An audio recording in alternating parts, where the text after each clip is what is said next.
মিষ্টি কুমড়ার পাতা দিয়ে এবং চিংড়ি মাছ দিয়ে পাতুরি বানাবো। আপনারা সম্পূর্ণ ভিডিও দেখতে থাকুন। আসসালামু আলাইকুম।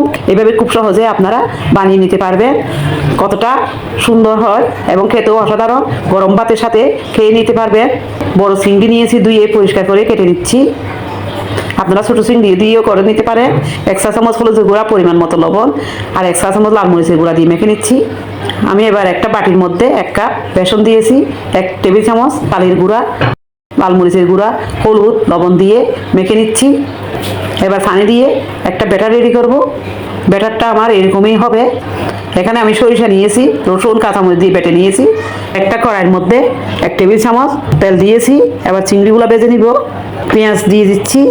ভাজা নেওয়া হয়ে গেলে এবার আমি নামিয়ে নিব। কুমড়ো পাতাগুলো আমি এরকম পরিষ্কার করে ধুয়ে নিয়েছি।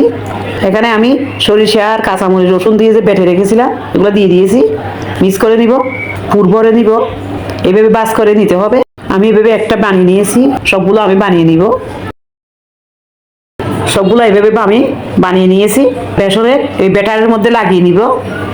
তেল দিয়েছি, এভাবে সবগুলো লাগিয়ে আমি ভেজে নিব।